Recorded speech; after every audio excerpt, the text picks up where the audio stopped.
Welcome to the Skeptic Zone, the podcast from Australia for science and reason.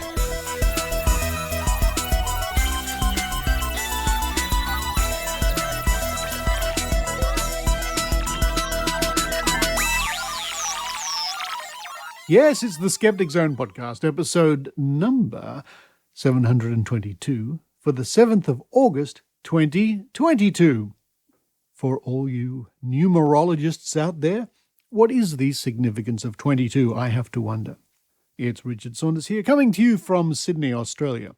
What's on this week's show? I interview my old friend Ben Radford, the skeptical investigator from the United States, from Albuquerque, New Mexico, where they shot Breaking Bad and Better Call Saul.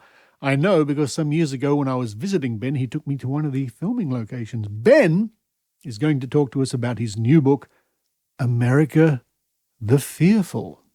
And to quote the blurb from Amazon, national panics about crime, immigrants, police, and societal degradation have been pervasive in the United States of the 21st century.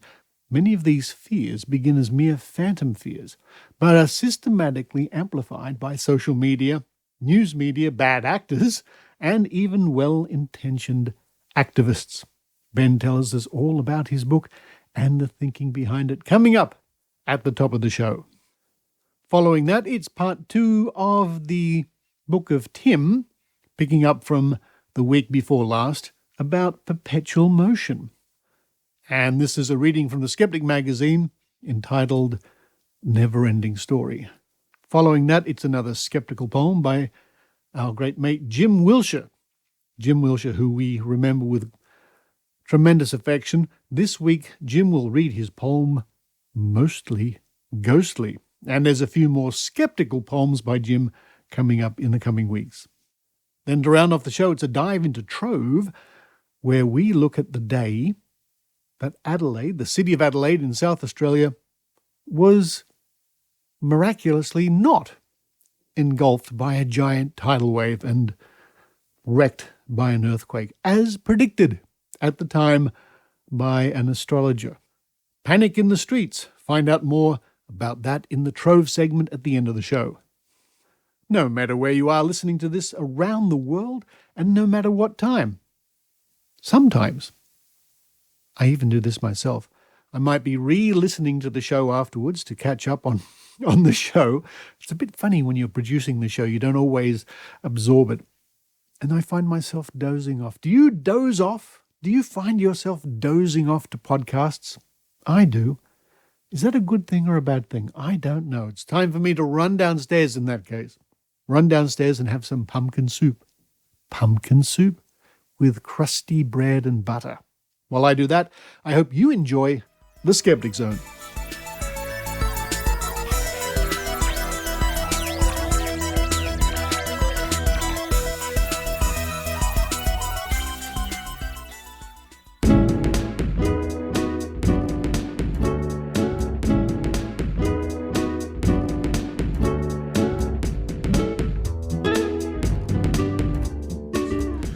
Mike, it's all smoke and mirrors, Ben. It's all smoke and mirrors. Ben Radford, all the way from Albuquerque, New Mexico. I did enjoy visiting you about 3 years back. We went hunting for UFOs and we found one, which surprised me. We went hunting for great food on Route 66, and we found some which didn't surprise me at all. Great to see you, my friend. Yes, it's wonderful seeing you. I enjoyed tuning into your occasional snippets and videos and things online. So it's always lots of fun, and I guess there was all sorts of shenanigans going on and conferences and stuff. I've been swamped with work myself, but I'm glad it's all pulling together. That's good to hear. And, well, congratulations on your recent birthday. I'm sorry I couldn't be there with you in person. For people who couldn't make it in person, such as you, I did ask for people to send in small video clips, and yours was among the highlights. It was just beautifully done. It was clever as hell. It was this And of course, most of the people in the room knew you. Yeah. Many knew you personally, and so it was just people were just giggling left and right. So it was great having you there, virtually, if not in person. Well, to let our listeners in on the secret, I sent Ben a birthday greeting video. His friends could play for him. But Ben, you know, according to my video, you sent me to Loch Ness, and there I was by the Sydney Opera House looking for the Loch Ness monster. So I got a bit confused along the way. You just had to sort of like, so here we are, and it was just so you just had the straight face. It was just done perfectly. Sir. It was a lot of fun. Well done. It was the next best thing to being there, but I'm sorry I missed that. Now, before we get on to the topic of this interview, which is yet another Ben Radford book. My goodness me, yet another Ben Radford book. How is your podcast you do with Celestia and Pasquale, Squaring the Strange? How's that traveling? It is still coming along nicely. In fact, we just passed our 5th year. Nice. Our first episode was honestly entirely coincidentally on April Fool's Day, April 1st. Again, that was nobody planned it. It just happened to be there. We've just finished 5 years, and we'll be recording another one. In fact, later this evening, or my evening, your morning, or whatever it is. So it's we're coming along fine. That's really good to hear, because I love the program. It never fails to entertain, and always an interesting topic. And I love the fact how it's developed over the years. So congratulations. And it's always great to hear Pasquale and Celestia too. But however, let's get back to the topic in hand. I have not had a chance to read your latest book, although I do enjoy reading your books. I have several on the shelf here next to me. It's called America the Fearful? Yes. What a strange title, Ben. It's a strange title. It's a strange title. It's a strange topic. The subtitle is Media and the Marketing of National Panics. The publisher and I went back and forth on what to call it, and we ended up settling on that. But it's sort of it's a bit odd because, you know, as you know, I'm probably best known for my investigation into weird things and urban legends and ghosts and chupacabras and things like that. But much of what I do in skepticism is also media literacy. And of course, I did the book Media Mythmakers some, I don't know, 20 years or something ago. I think my efforts have always been sort of bifurcated towards, on one hand, I think it's important, and, you know, Dan Loxton and I have talked about this, and you and I have talked about this, is it won't do to simply ignore the so-called mysterious woo-woo paranormal stuff. Yeah. Right. It won't do to say, well, this is all too silly. We can't, you know, we shouldn't waste our time, because people believe these things. People spend their time and effort on. So on one hand, you know, I'm a very firm believer in, yes, these so-called weird, mysterious, paranormal, unexplained mysteries are definitely worthy of investigation. At the same time, not everybody is concerned with with the psychics and ghosts and chupacabras. And on another level, we need to also be focusing on media literacy and critical thinking. And so that's sort of those are the two halves. And this is sort of my work in the second half. Well, it's a very good point you make. And it's an old argument. It's an old story. There are people who consider that what you and I are mainly interested in, is it old hat? Is it old news? Is it something from the past? Are we, you know, recycling old stuff? And my answer is no, because there are thousands of people, generation after generation of people, who still go to psychics, who still go to clairvoyants, who still believe in all sorts of what we call, probably unfairly, nonsense. I know it to the people who truly believe sincerely, right. It's not nonsense, it's their reality. I have to understand that.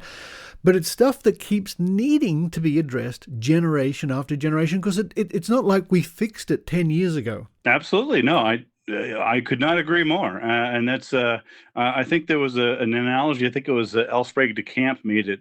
He talks about the work of skepticism as being analogous to taking out the garbage. It needs to be done. And if you don't take it out, there's just more the next day. Yeah. So it can be a thankless task. It can be, you know, ridiculed, you know, mean skeptics. But at the end of the day, I like to think and hope to think that we're actually making a change in the world somewhere. No, we are. I mean, without question, we are. It's just we can't expect to ride in like the great knight on the white horse and vanquish our foes. It just doesn't work that way. But let's get back to the book. What are some of the topics? What are some of the topics? We keep getting these wonderful sidetracks with Ben Radford. It's I love it. But what are some of the topics you do cover in the book?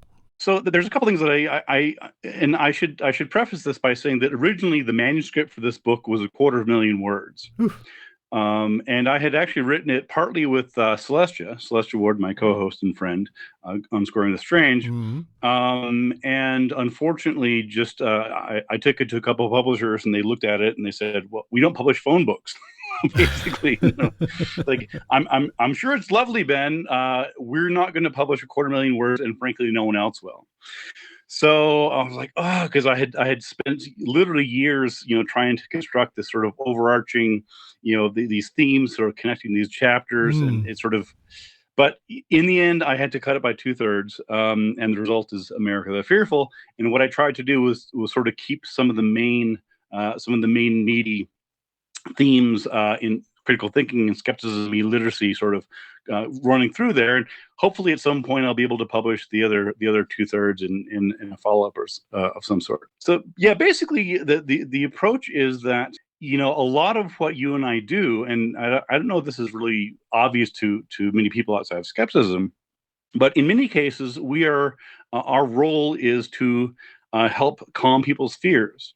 Yes. Again, it's sort of an odd way of looking at it, but it's true, and we've both seen this. And so, on one level, it's as simple as it's as basic as telling people there really isn't this boogeyman, right? There really isn't ghosts. You and I have both dealt with people who believe they've been cursed, Absolutely, and people who are genuinely frightened, and Yes. they're afraid of magical powers, and they're afraid of spells, and they're afraid of ghosts and things like that. yes, really, yes. Yeah, and so on one level, part of our job is trying to reassure people, look, this is, I know you're afraid of this, and I understand why, but please look at it from this point of view and sort of hopefully give them a way out of it. At the same time, there are, of course, very real fears. Again, sort of taking that out of the paranormal context and looking at society-wide fear. And so I was looking at that and sort of seeing the different ways in which fears are used by different people and entities, in society and culture. So, one obvious one is politicians, right? It's no secret. You don't need to read Machiavelli to know that politicians use fear all the time.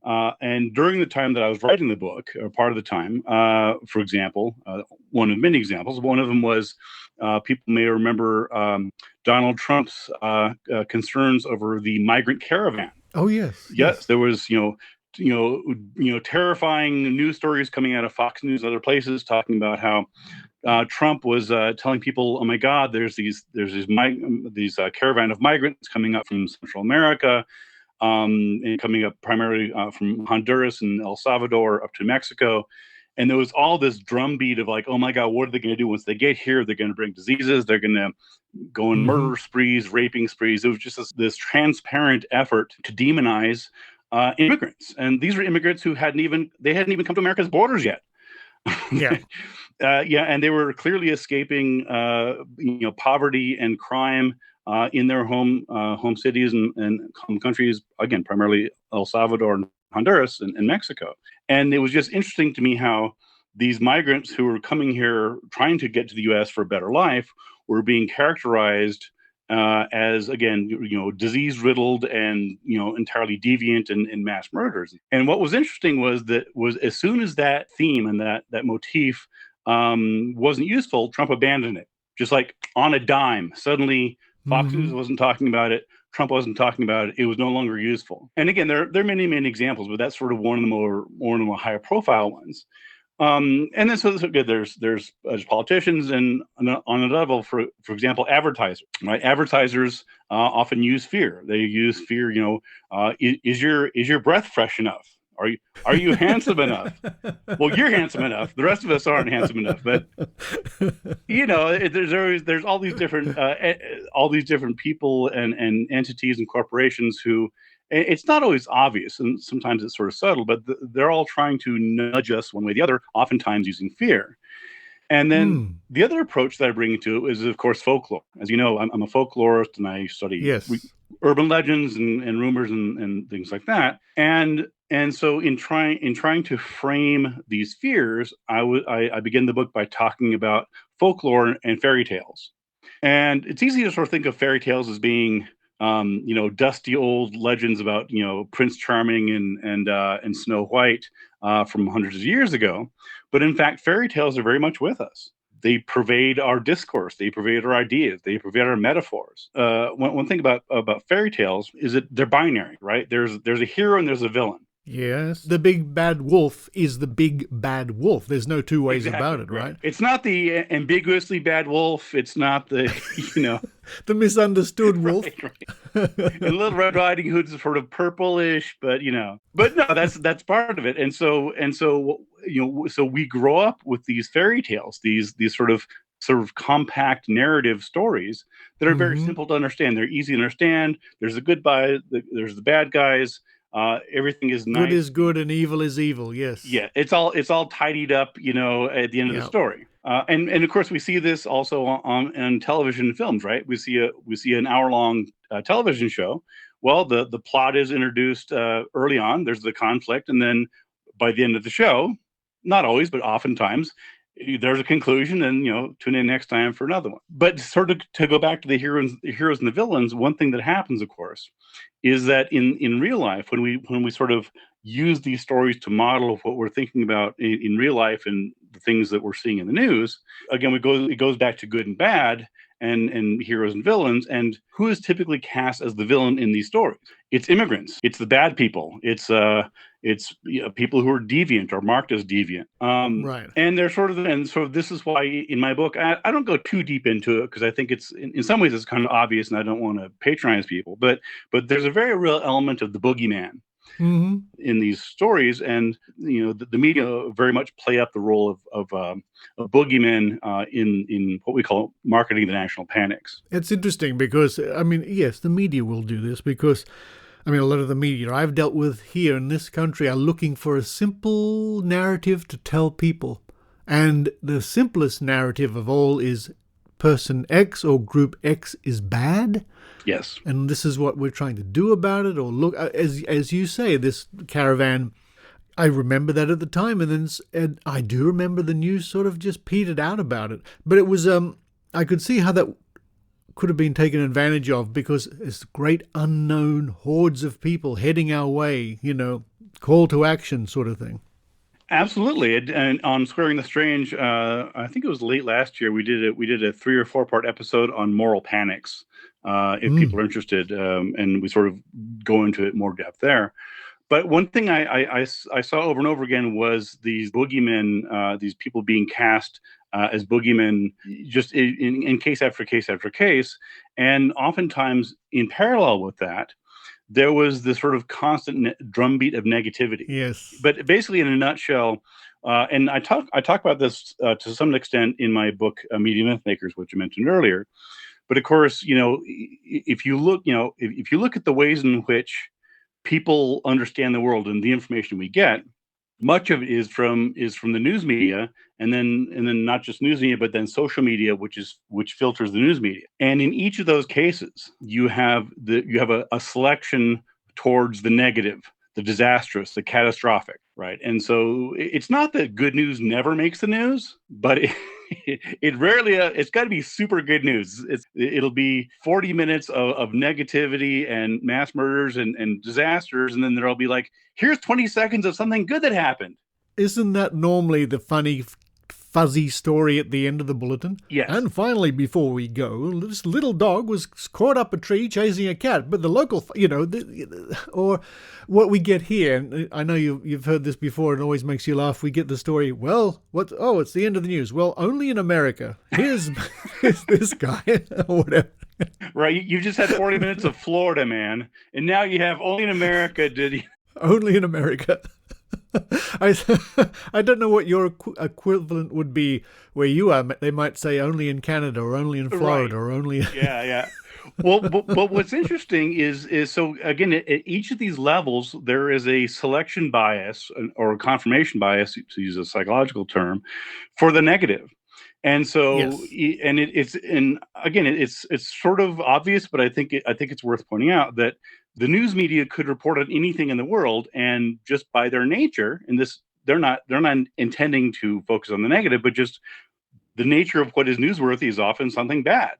It's a It is. war, it's a Yeah. disaster, it's Yeah. a flood, it's a mass murder, and so the news media selectively choose some of the most dangerous, threatening, fear, panic infused things. And then when social media gets a hold of it, when it's put on Twitter and Instagram and Facebook, that further focuses and distills that into even more frightening stories and things like that. And then also think about the psychology, right? So most people, we remember the insults much better than we remember the compliments. Mm-hmm. Right? We can go all week and we can hear a dozen people say, "Oh, you did a great show. Love your work, this and that." You have one person that says, "You really screwed that up." Yeah. That's the one. It's human nature, isn't it? Yeah. I mean, we do pick up on these things because maybe it affects us more deeply in a sense. But you're absolutely right. And these are some of the themes that you do cover in your book.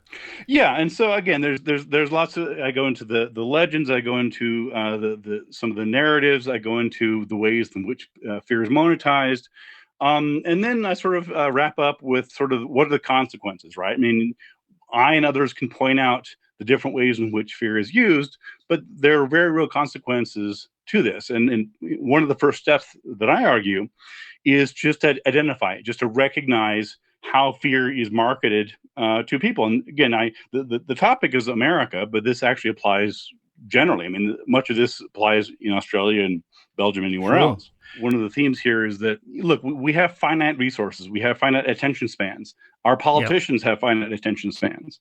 Yeah. And there are so many things that are vying for our attention, in some cases, pushing our fear buttons. And that's why it's important to determine which of these fears are more credible, which ones are more serious than others. Our daily diet of social media and news media may hand us 5 or 6 things to be afraid of. Wildfires, climate change, economic, take your pick, and COVID vaccinations, right? And so you have fear of COVID, and then you also have on the other side people who are promoting fear of the vaccination. So you can't win, right? So you can't, every which way you turn, yeah. Right? So what I would argue is that the best prism through which to view this is critical thinking and skepticism, and recognizing that not everything that we are urged to fear we should fear. Well, I fear not reading your book. I want to get my hands on a copy of your book as soon as I can. Ben, what should I do? What should our listeners do to make sure they secure a copy of America the Fearful? Well, thank you. I always encourage people, whenever possible, to shop local. If people can patronize their local bookstore, not everybody can do that. I understand that. Other than that, it's available in all the mainstream markets. It is a mainstream publisher. This is McFarland Books, who I've published with before.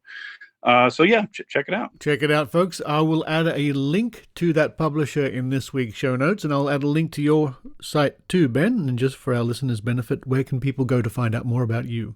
More about me? Wow, I get tired of talking about myself, but I will persevere. Yes, you can find me on the Facebooks. You can find me on Twitter at BT Radford, and also on Squaring the Strange, the podcast. And now and then I write articles in Skeptical Inquirer magazine. Excellent. Ben Radford, always good to catch up with you. Let's do it in person when next we possibly can.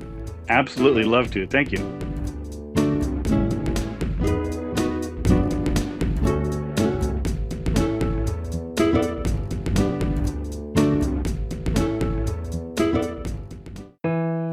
Hi, I'm Ben Radford, co-host of Squaring the Strange podcast. In these trying times, as we help each other out to hold on to hope, we want you to know that we're here for you. Hey, what are you going on about? Who's interrupting my heartfelt promotional copy? It's me, Celestia Ward, your co-host. Really? In these trying times? That's the best you can do? Well, I'm just doing what everyone else is doing. I thought... That's not what we do. Oh, for crying out loud, who else is here? Pascual Romero, your other co-host? Hey. We don't do what everybody else does, Ben. That's kind of our thing at Squaring the Strange. Yeah, we try to approach things a little differently than your standard skeptical talky talk show. We do our own thing, bringing science, critical thinking, and skepticism to bear on issues of the day. We've got a professional skeptical author, Ben, who has decades of experience researching topics for a dozen books and thousands of articles. And a cartoonist skeptic, Celestia, who knows her stuff when it comes to facial weirdness and the psychology of perception. And a badass heavy metal rock star and tech engineer, Pasquale, who brings knowledge of all things audio, plus a bunch of neck tattoos. Squaring the Strange explores topics both mysterious and mundane through a critical lens. Monsters, panics, media literacy. Okay, forget the whole trying times promo idea. But we have chupacabras and clown panics, right? Yes, Ben.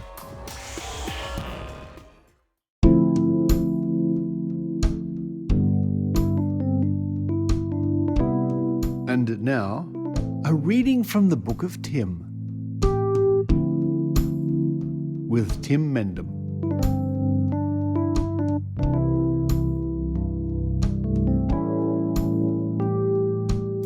Hi, my name is Tim Mendham. I'm Executive Officer of Australian Skeptics Inc. and I'm the editor of our magazine, The Skeptic. Today I will be continuing an article on Perpetual Motion that we began last week. Now this is from The Skeptic magazine, September 2016, which is volume 36, number 3. And you can download this issue of the magazine, as you can most other issues, from our website, skeptics.com.au. And it's free, except for the 4 most recent ones, which you will have to subscribe to. Now we're looking at Perpetual Motion. The first half last week looked at a lot of the physics, and it was pretty heavy, behind Perpetual Motion, the sort of things it is and how it works or can't work. And now we're looking at the more practical side, if you like, the history of Perpetual Motion. And this is an article written by Anthony Garrett, a former member of Australian Skeptics Inc. Sydney Committee, originally written in 1987 and was reprinted in 2016. It's called The Never-Ending Story. So here's part 2, the history of Perpetual Motion. And as Anthony says, with the scientific theory behind us, which you can hear last week, we can now look at the entertaining history of the Perpetual Motion machine.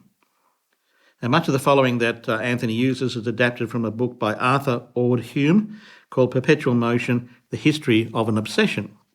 Nowadays, with the laws of thermodynamics taken largely for granted, it is difficult to imagine a time when energy conservation was not established, and the equivalence of the various forms of energy, particularly heat, was fiercely debated.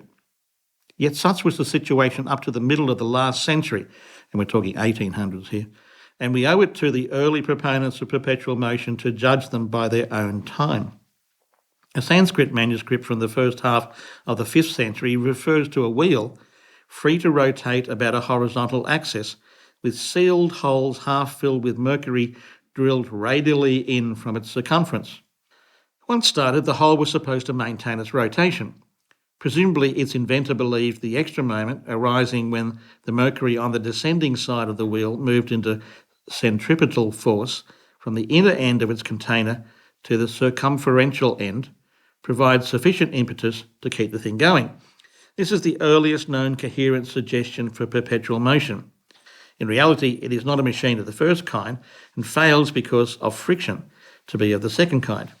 Nevertheless, this machine is an unwitting prototype of many proposed in 18th century Europe, in which weights attached to the circumference of the wheel are arranged to dispose themselves farther from the axis on the descending side of the wheel than the ascending. You picture this like a wheel in which things on the downward slide stick out further than on the upward turn, where they sort of sit alongside the wheel. Some of these were marvellously intricate, and the Marquis of Worcester, who is believed to have constructed the first practical steam engine, proposed several and claimed success for one in 1655. These were predated by the Italian philosopher Zamara, who in 1518 proposed a mechanical link between a windmill and a set of bellows aimed at the windmill. Perpetual motion machines invariably involve a conversion of energy from one mode to another in an attempt to beat one of the laws of thermodynamics. And it is usual to find that one mode is traditional, such as the wind operating the windmill, and is then augmented by a proposed backlink of the modes, completing a closed loop of energy. An electric motor powered by a generator is also linked back mechanically to it, is another example. A measure of the respectability of perpetual motion at this time was that as great a genius as Leonardo da Vinci, who was Zamara's contemporary, produced sketches for 6 designs of machines. By far the most common proposals concern self-propelling water wheels. The water mill was in widespread use throughout Europe, and what was more natural than to harness its power to raise the water once more?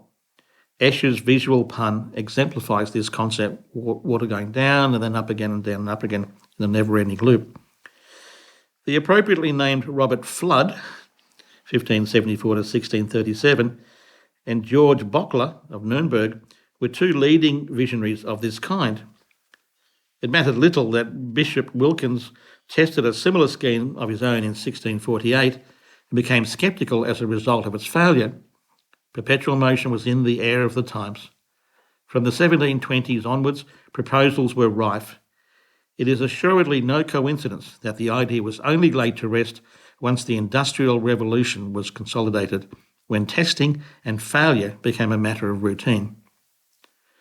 The harnessing of electromagnetism led to a new series of proposals in the last century, all essentially coupling motions to generators. In fact, the earliest coherent magnetic proposal goes as far back as 1570, when the Jesuit priest Taisnieris proposed that an iron ball would roll down a ramp under gravity and be drawn back to its starting point along a second ramp by a magnet. In the 18th century, a London clockmaker, James Cox, constructed the first clock to be powered by changes in atmosphere pressure. Such clocks are only as perpetual as the weather, ultimately powered by the heat of the sun. Be that as it may, Cox's device was ingenious in design and attracted favourable comment. A natural corollary to the failure of perpetual motion machines before the idea of energy conservation came to permeate the general consciousness was exploitation and fraud. E.P. Willis of Connecticut charged admission to view an asymmetrical wheel machine which he set up in New Haven and subsequently New York. It was maintained in a glass case. It was actually powered by compressed air passed up a strut and over one of the geared wheels. Willis was an exploiter rather than a fraudster who challenged visitors to state how the machine could run other than by perpetual motion. No such constraints attached to Charles Redheffer, who set up a machine in 1812 in Philadelphia which ran unceasingly.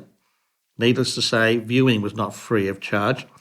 A team of experts sent to examine it in connection with Redheffer's application for funding detected that the wear on 2 connected gears was on the wrong side and were satisfied that fraud was involved. They didn't detect its nature, but instead reproduced the fraud by building a similar machine with concealed clockwork and a winder disguised as an ornamental knob. Redheffer privately offered its owner Sellers a large sum not to reveal his secret. Instead, Sellers denounced Redheffer. Worst was to come in New York, where Redheffer constructed a further machine. The submarine pioneer Robert Fulton recognised its uneven speed during one cycle as characteristic of a crank, appropriately, denounced it on the spot and dismantled a suspicious-looking support strut to reveal a catgut-belted drive run by a man turning a wheel of eccentric shape. Even more appropriately, that's the wheel was eccentric shape, not the man running it. In a nearby room, the crowd, which had paid $5 a man, a large sum in those days, ladies were free for some reason, demolished the remainder and Redheffer fled.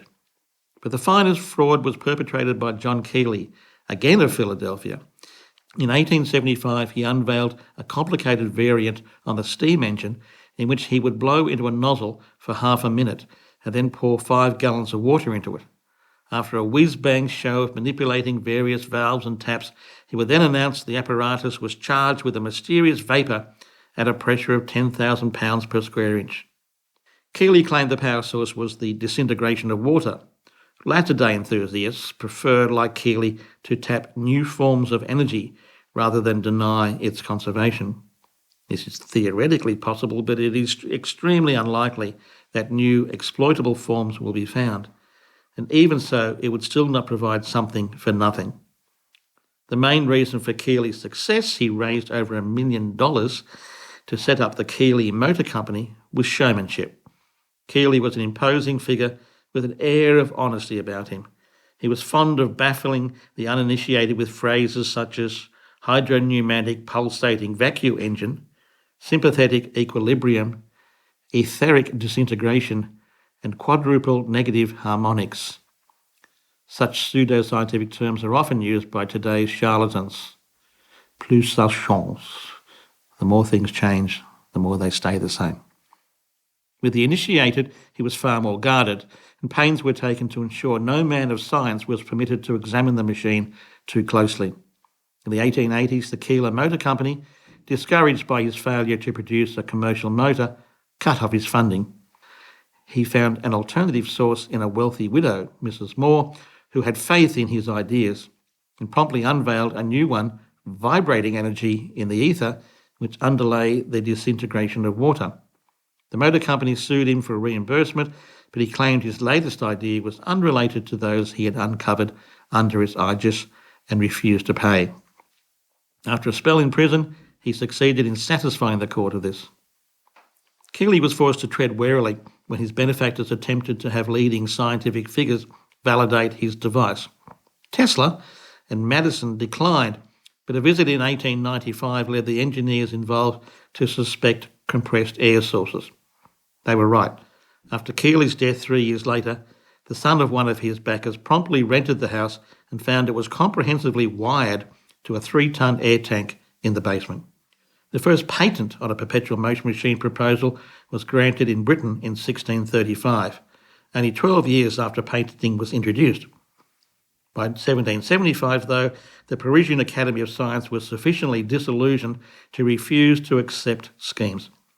Since this was long before the establishment of energy conservation, the gentlemen of Paris can only have been motivated by the repeated failure of all such devices in practice. The US Patent Office decreed nearly 100 years later that a working model be submitted within 1 year of the initial application.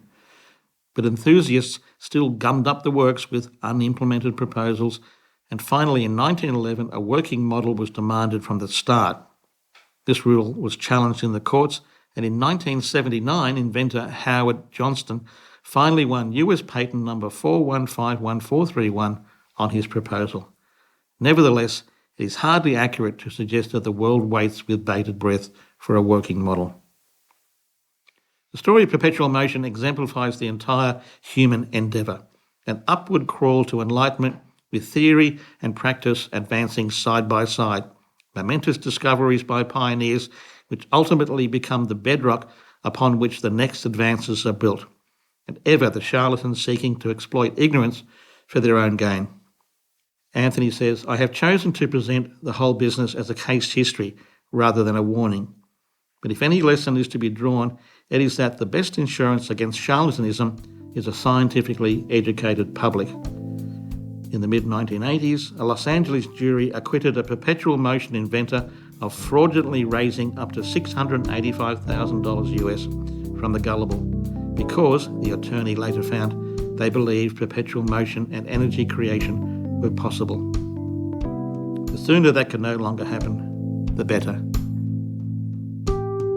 And that's part 2 of this article on perpetual motion, reprinted from the Skeptic magazine, September 2016, volume 36, number 3, and you can download that from our website. Now, it's good to point out at this stage that this article came out in 1987 and reprinted in 2016, and we have a challenge going for $100,000 for anyone who can prove a paranormal or pseudoscientific skill. And we still get claims for perpetual motion machines, or above unity machines, or free energy machines.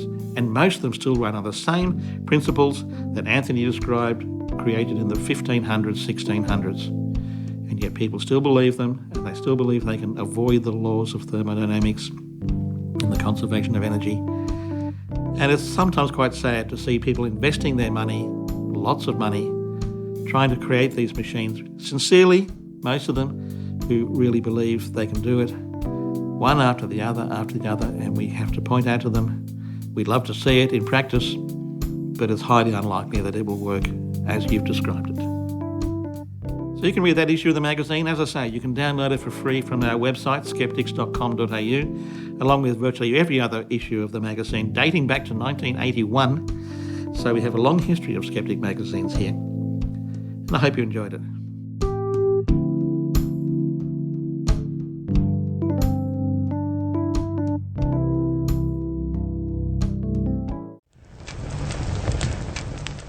Mostly ghostly.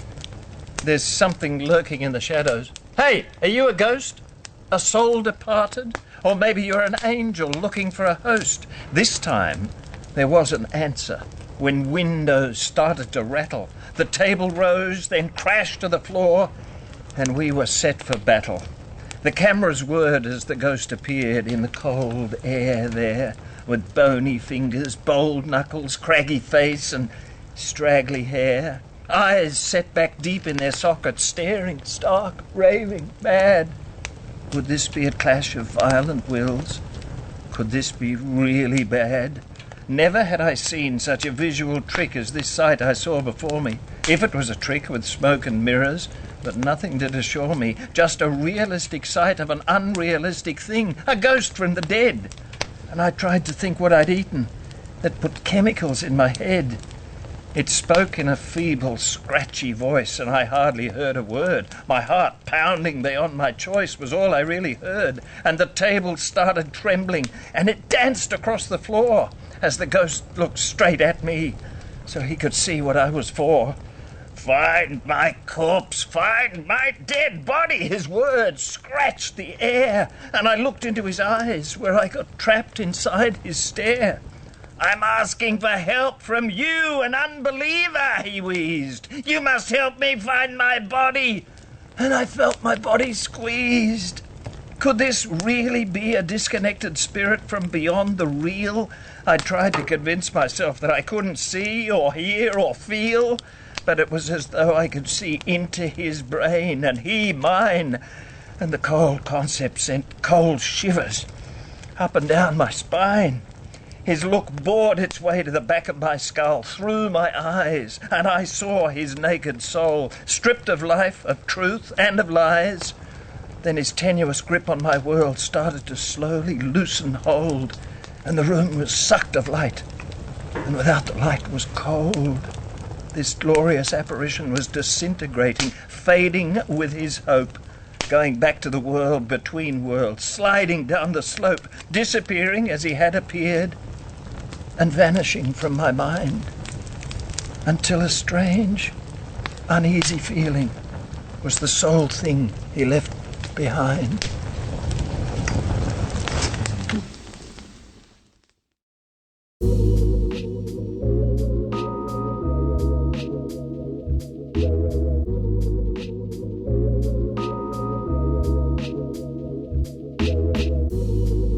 Now it's time once again to look into those digital delights at Trove at trove.nla.gov.au, your online resource from the Australian Government and the National Library of Australia, full of digitised newspapers, articles, gazettes, journals, reports, periodicals, probably old menus from somewhere or other, dating back decades, and even centuries.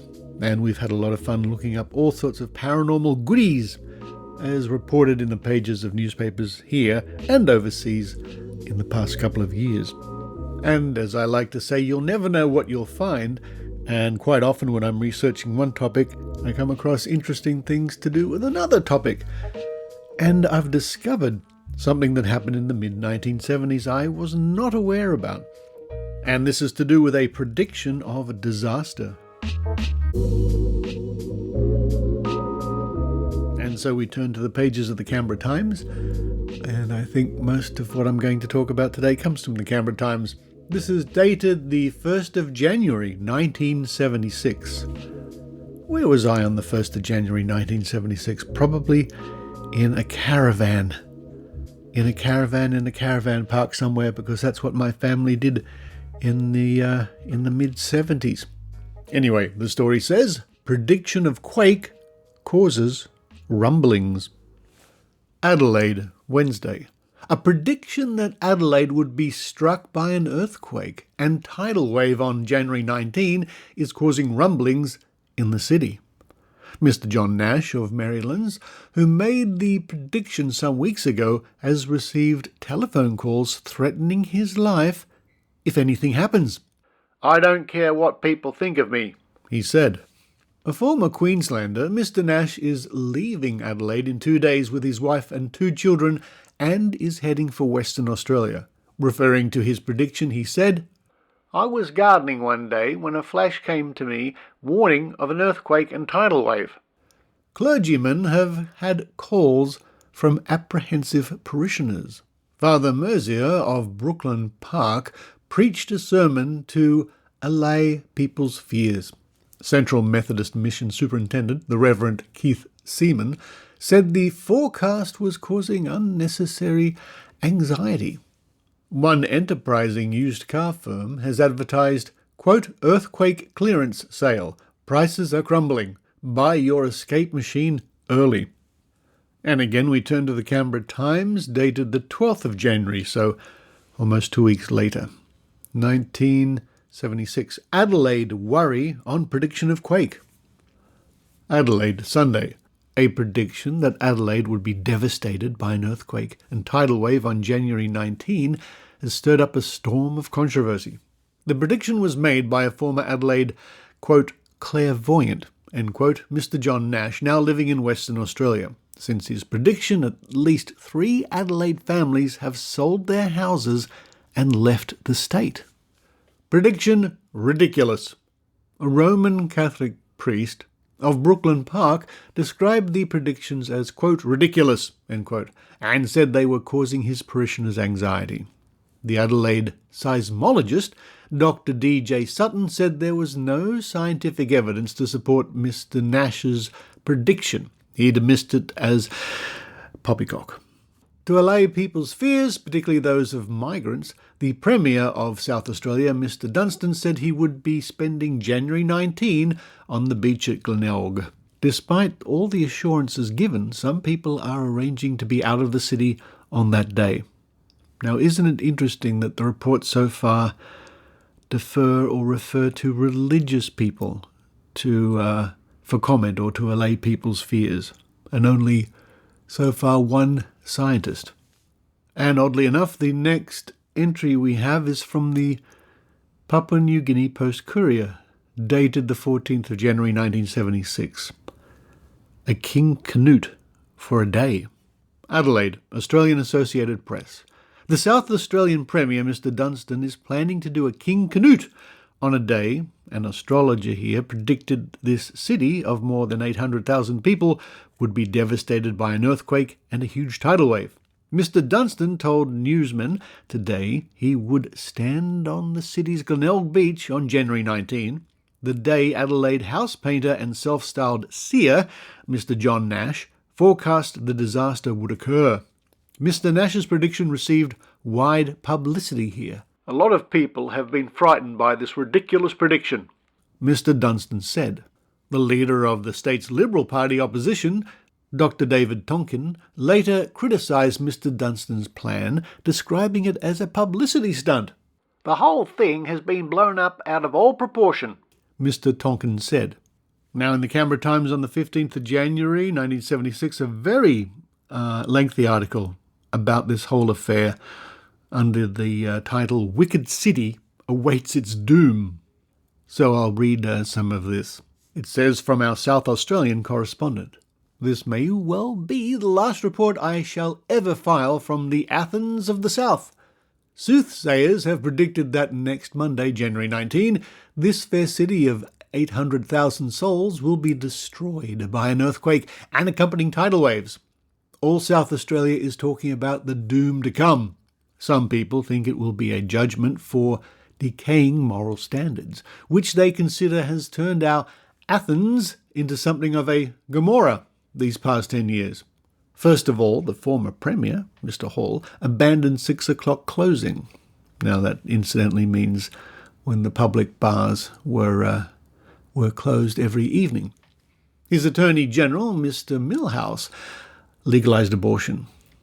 Then the wicked Mr. Dunstan took over the government and gave us things like state lottery, a public holiday on Adelaide Cup Day, a nude bathing beach, legalised homosexual practices amongst consenting adults in private, relaxed censorship laws, and lots of other debauching new practices. Now the story goes on, talking more or less about the Premier of the day, Mr. Dunstan, but later on it says flashes. Many people have had the sort of flashes Mr. Nash talks about, says Dr. Dellon. I have had flashes myself. I have had dreams of personal disaster which did not come true. I have had premonitions of danger which did not happen. I simply dismiss such fleeting thoughts or flashes as meaningless. Well, it may be all right for the likes of Dr. Dellon, with his clever ways to make fun of us simple people, but those of us who plan to spend next Monday at Mount Lofty, well, may have the last laugh on him. Of course, the thing that has really upset a lot of Mr. Nash's disciples is the behaviour of the churches and of churchmen. You would think they would be all in favour of a return to an apocalyptic era of revelation and of evil people suffering some sort of divine retribution. Not a bit of it. Not in our Athens, anyway. Take the Roman Catholic parish priest at Brooklyn Park, the Reverend Father A. Moster, as an example. He sides shamelessly with Mr. Dunstan and the academics. He says many of his parishioners are migrant people of limited education. Some are unfamiliar with English, and some of his Italian flock, in particular, are really worried about what's likely to happen. But all that Father Moster can do for them is to tell them, what you have been told is lies, nonsense. The Anglican and Methodists are adopting the same sort of attitude. And there's more to that page there, but if you go to this week's show notes, you can find the reference to this particular item. And interestingly enough, directly underneath on the page is another story, Earthquakes Not Uncommon in Australia. And it talks about the fact that, yes, Australia does have earthquakes, probably earthquakes every day, tiny ones, and occasionally ones you can feel. They're very rare, but they do happen. Now we come to the Canberra Times of Saturday the 17th of January 1976. Astrologer backs disaster. Sydney, Friday. One of Australia's best-known astrologers, Mr. Richard Sterling, predicted today a, quote, disaster, end quote, for South Australia in the coming week, possibly on Monday or Tuesday, as the Adelaide doomsday exodus continued. His prediction supports that of house painter and self-styled seer, Mr. John Nash, who forecast that Adelaide would be devastated by an earthquake and tidal wave on Monday. Mr. Nash has since moved to Western Australia, leaving growing fears among sections of the city's migrant population. Hundreds of people are reported to have taken to the hills or left the area altogether in case disaster strikes. In Sydney, Mr. Sterling said it was possible that some sort of natural disaster would occur in the South Australian area between January 17 and 24. The worst days were January 19 and 20, next Monday and Tuesday. Mr. Sterling said he did not know if there would be an earthquake in Adelaide on Monday, but described the similarity of his prediction with that of Mr. Nash's as strange and a bit eerie. He said he based his forecast on the study of planetary movements and the reported behaviour of snails in Adelaide. They are said to be leaving ground level and crawling up into the roofs of houses. Mr. Sterling said he had not published his prediction until now because he did not want to alarm people. The story goes on. Adelaide, Friday. Dozens of families packed their belongings today and headed for the hills behind the South Australian capital. Hundreds of others have already fled, some as far afield as Sydney and Melbourne. The fleeing citizens are mainly migrants from Mediterranean countries. In an attempt to stop panic, the Premier of South Australia, Mr. Dunstan, has announced he will stand on Glenelg Beach on Monday to demonstrate that he believes the prophecy is unfounded. Pleas by religious leaders in numerous ethnic communities to remain calm have been ignored. Even special blessings on the homes of Greeks in and around the city offered by Greek Orthodox priests have had little effect. The operations centre at Adelaide Police Headquarters has been inundated with calls. "A lot of people are taking this seriously," a senior police officer said today. "Frankly, we do not believe it will happen." And now we come to the first report after the time of the earthquake, or the day predicted by the seer.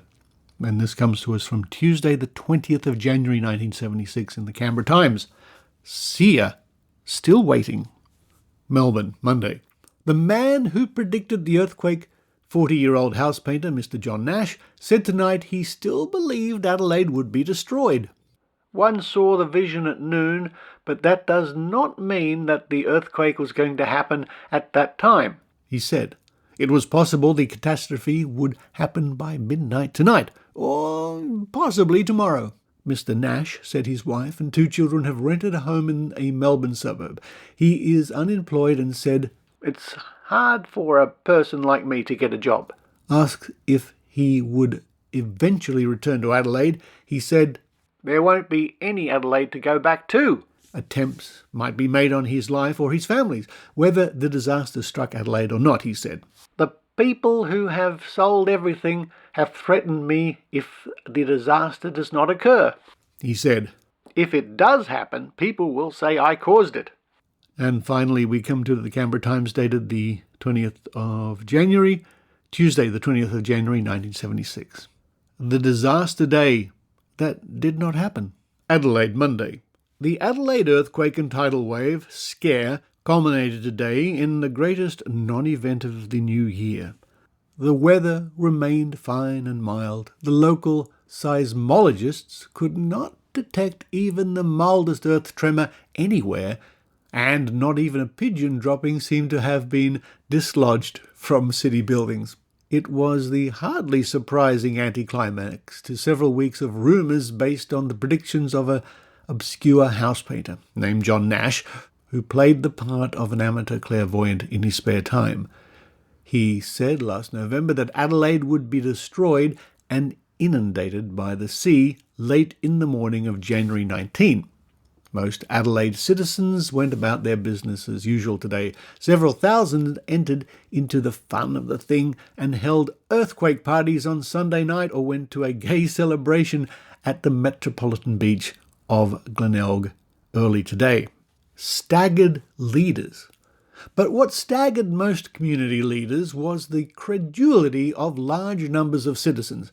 More than 100 people from Adelaide, for example, checked in at the Barmera Caravan Park on the River Murray on Sunday night. The park manager said they seemed mostly of Mediterranean origin.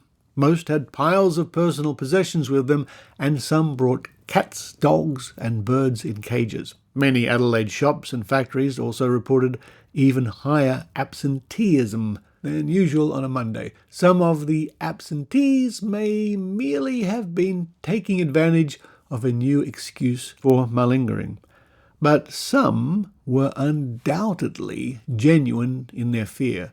One man apologized to his boss, the manager of a swimming pool construction firm, for being away from work, but explained that his wife was terrified and would not allow him to leave her today. By contrast, the earthquake rumours produced plenty of good fun. 6 employees of the MLC insurance company arrived at work this morning wearing flippers and goggles and carrying snorkels. Massage parlours advertised tidal wave specials and urged prospective clients to come in and enjoy yourself before it's too late. And later on in the story it says, not fault of media. Flinders University senior lecturer in psychology, Dr. David Gibbs, summed it all up in these words. Any panic over the earthquake prediction reflected people's anxiety about uncertainty of life and their ability to cope. Many people still do not understand how natural disasters happen.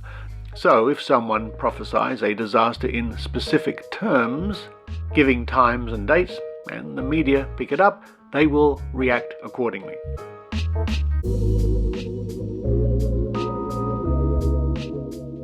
So there you are, the tale of a failed prophecy for Adelaide in 1976. And what I find particularly interesting is all the attention the story got.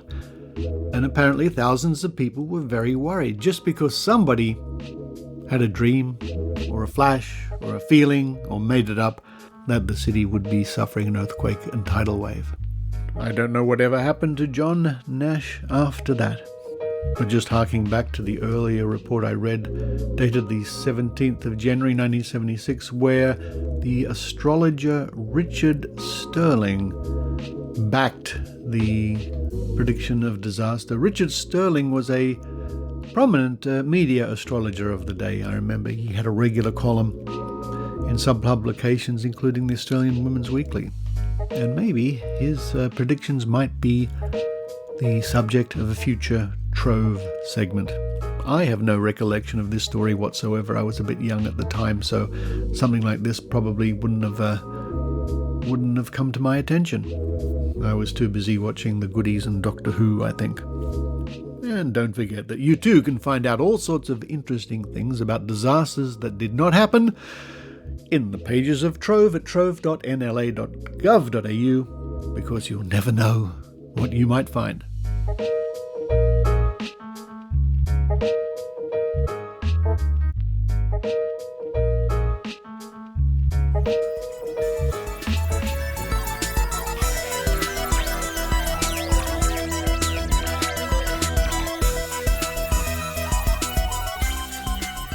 Thank you for listening to the Skeptic Zone this week, and thank you, Ben Radford. Always good to catch up with you, Ben.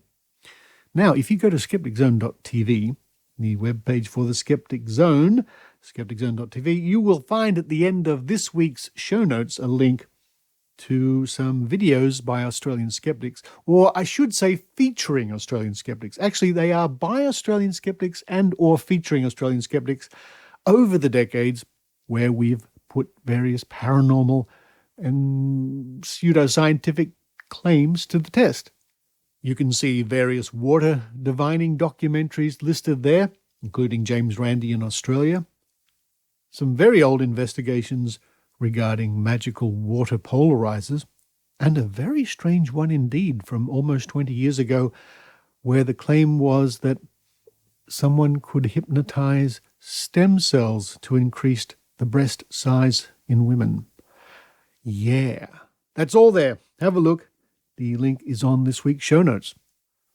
Thank you to those people who continue to support the Skeptic Zone at skepticzone.tv, where we've just been talking about the show notes. If you go there and click the link, the Patreon and or PayPal link, the subscription link, you can help keep the show afloat. If it was a boat. If it was a boat, you would keep it afloat. And the way this show keeps afloat is by the generous donations and subscriptions by listeners just like you. Just like you. In fact, it might even be you. And if it is you, thank you. You. Coming up on next week's show, I speak to author John Guy about his new book called Think Straight, an owner's manual for the mind. Promises to be an interesting interview. Also on next week's show, I hope we have the Australian Skeptics News segment, written by Tim Mendham and read by Adrian Hill. There you are, Adrian. There's your cue. Get ready. And I will be reading a report I wrote for the Skeptic magazine here in Australia about the some months ago recent Mind Body Wallet Festival here in Sydney. Oh, can't get enough of the Mind Body Wallet. But it does promise to be a very full week for me. I'll be participating in a new feature film. I've scored some work working on a new feature film, and maybe down the track I can tell you more about that. Oh, and for those people who were interested, who maybe heard Ross Blotcher commenting on the fact that I appear in the latest Thor movie, I went to see the movie, and indeed I am in the movie. You can see me for all of 1 second, I think, briefly, in one of the scenes. Blink and you'll miss it. However, without any spoilers, I play a sort of a Greek god, briefly. What a lot of fun that was. And a big shout out to Thor, if you're listening. But for this week, this is Richard Saunders signing off from Sydney, Australia.